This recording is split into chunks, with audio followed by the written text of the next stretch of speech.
une histoire particulièrement douloureuse parce que c'est une famille pour qui la tragédie ne s'est pas arrêtée le 7 octobre avec la perte d'un être cher, mais elle a continué pendant des semaines. Vous allez comprendre pourquoi. David Tahar est avec nous. Bonsoir David. Vous êtes le père d'Adir Tahar, qui est un jeune soldat qui est tombé le 7 octobre. Il a été l'un des premiers soldats à affronter les terroristes du Hamas lorsque ces attaques terribles ont commencé. On voit sa photo. Et vous vous êtes battu après, pendant des semaines, pour récupérer son corps qui a été mutilé. Et de quelle manière, par le Hamas, vous allez nous raconter tout ça. Mais d'abord, commençons malheureusement par la tragédie du 7 octobre. Comment est-ce que vous avez appris que votre fils était tombé face aux terroristes ? Le samedi, j'ai appelé Adir après être rentré de la synagogue. Et je lui ai envoyé des messages WhatsApp pour voir comment il allait. Et lui poser des questions, lui dire Adir, j'entends qu'il y a beaucoup de choses qui se passent. Je veux juste savoir que tu vas bien. Et j'ai vu qu'il recevait mes messages sur WhatsApp, mais il ne les lisait pas.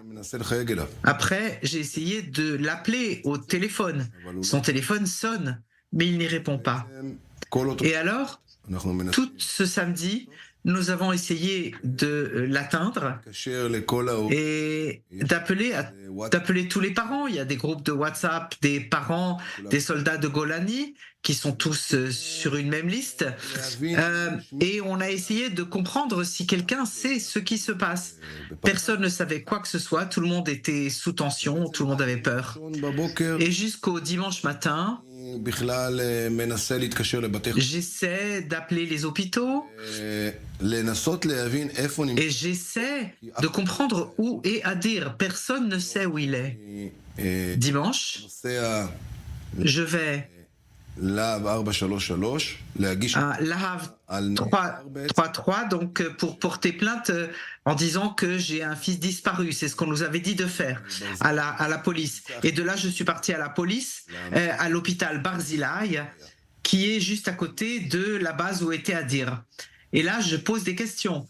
Peut-être que des cadavres sont arrivés, peut-être que des blessés sont arrivés qu'on n'a pas identifiés. Et en fait, ce qui s'est passé, c'est que j'ai vu des soldats que j'ai identifiés comme étant Golani, ils étaient blessés, et je leur ai posé la question. Un des soldats que je reconnais, qui était avec mon fils, avec Adir, je lui demande, est-ce que tu as vu Adir ? Est-ce que tu sais qu'est-ce qui s'est passé avec Adir ? Et tout de suite, on l'a éloigné de moi, et les officiers de Tzahal qui étaient là, en disant c'est très possible qu'il ne faut pas lui poser de questions, ça va le troubler, ça va lui créer un post-traumatisme. Et c'est eux qui ont posé les questions à ce soldat, et après 4 heures environ, ce soldat est sorti et je lui ai reposé la question. Je lui ai dit, écoute, je veux juste savoir si tu sais, si tu l'as vu ou tu l'as pas vu. Si tu l'as pas vu, c'est pas grave. Mais si tu l'as pas vu, mais si tu l'as vu, je suis son père, je veux savoir. Et à ce moment-là, il m'a dit, je l'ai vu tomber, blessé, pas mort. Après 2 heures environ, ces officiers m'ont convié dans la pièce pour me dire que mon fils était tombé.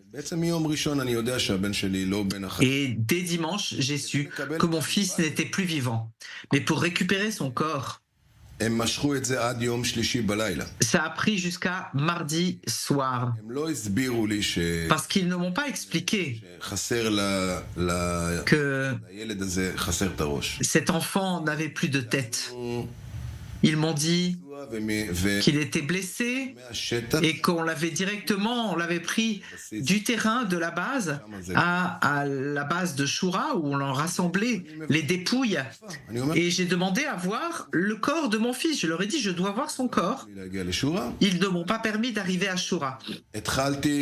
Mais moi, j'ai commencé à faire des pressions. Je suis allé à l'enterrement d'un autre soldat qui est tombé aussi, Nathaniel Ian, qui était aussi en service avec Adir et qui était près de lui.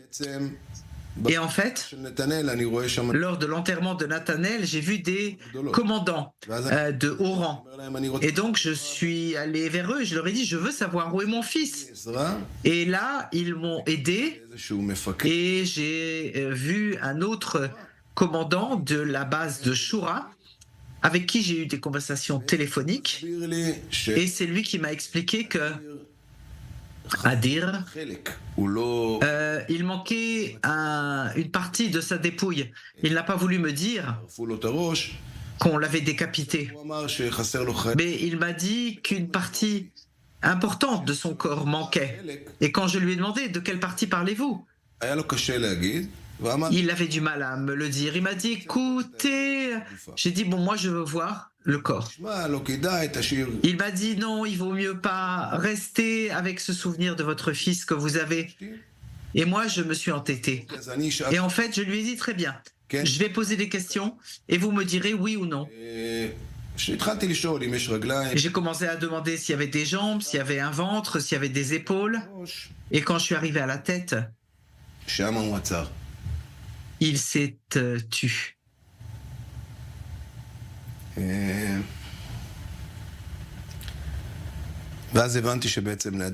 j'ai donc compris qu'Adir n'avait plus de tête. Je lui ai demandé s'il savait comment c'était arrivé.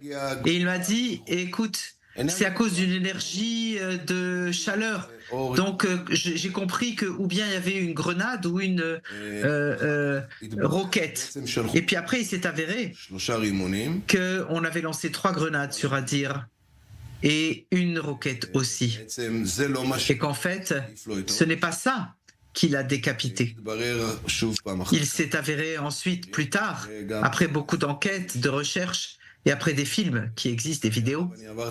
Malheureusement, je les ai tous vus sur Telegram, et j'ai vu aussi le corps d'Adir avec la tête à côté du corps. Et il y en a beaucoup des films comme ça. Et il s'est avéré, en fait, après enquête, qu'Adir s'est battu jusqu'à ce qu'il soit tué. Même après qu'on ait lancé des grenades, il a continué à se battre debout.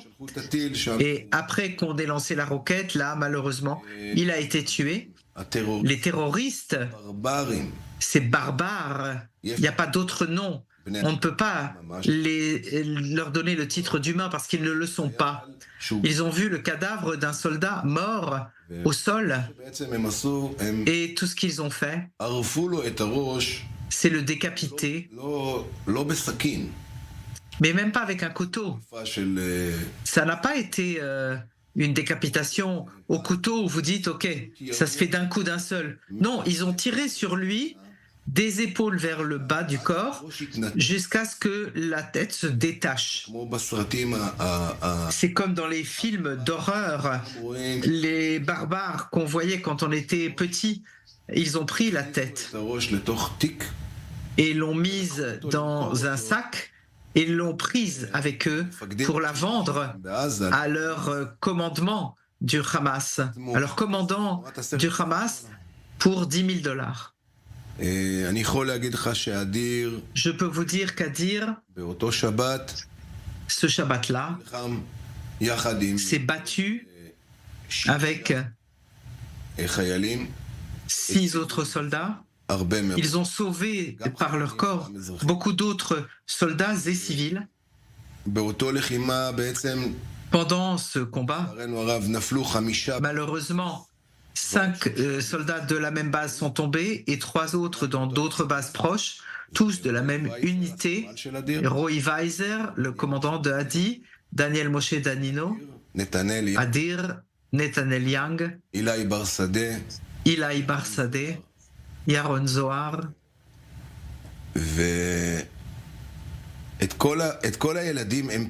Et tous ces enfants, c'est des enfants. Adir avait 19 ans. Un enfant qui avait le monde devant lui. Quand vous voyez les photos, regardez comme il était jeune, comme il était beau. Il avait des projets pour les 10 ans à venir. Un enfant qui devait être pilote. Il était sélectionné pour être pilote, mais il a préféré être pilote, ça l'intéressait plus. Un enfant responsable, sérieux, magnifique, très intelligent. Et en fait, ce samedi-là, les actes du Hamas, de ces terroristes, ça n'était pas seulement conquérir, c'était tuer, violer, assassiner. S'ils disaient que c'est parce qu'ils étaient un soldat, vous savez quoi ? Je ne l'accepte pas. Mais à la guerre, comme à la guerre, les soldats tombent. Je peux comprendre ça. Mais ceux qui étaient à la fête de la Nova, les civils qui vivaient dans le kibbutz, qui se préoccupaient des civils de Gaza, c'est eux que vous avez tués, violés, enlevés, assassinés, brûlés. Moi, j'ai vu sur Telegram un film où l'on voit 3 terroristes barbares, des terroristes, il n'y a pas d'autre mot, éventre une femme enceinte, arrache le fœtus et le tue. Je vous parle d'un bébé qui n'avait rien fait, une femme enceinte à laquelle on a mis sur les lèvres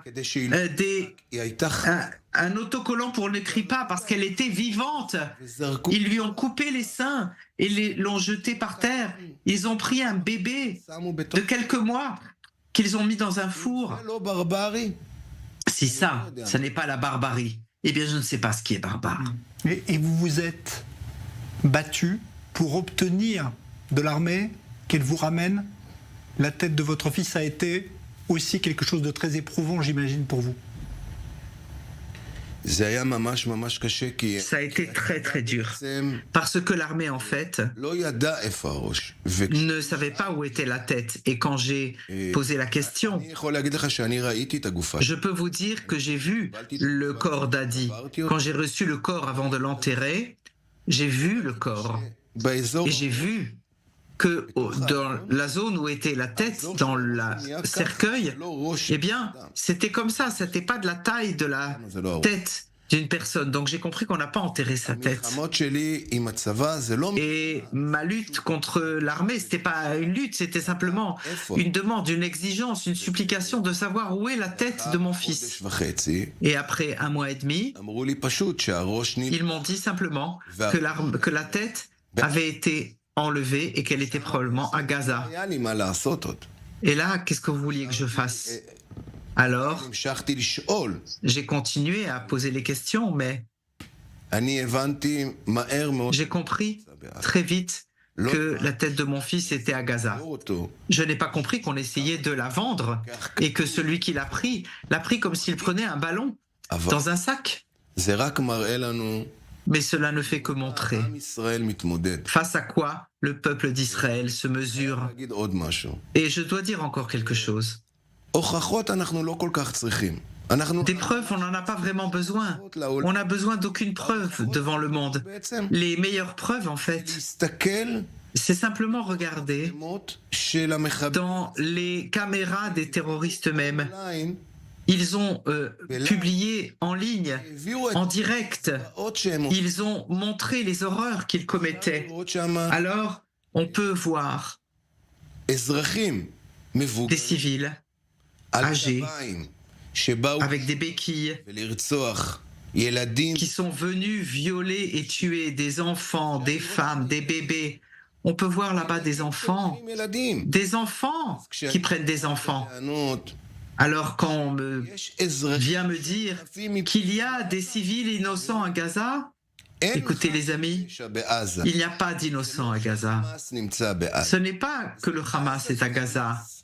Gaza, c'est le Hamas. Et il faut comprendre que chacun à Gaza est un terroriste.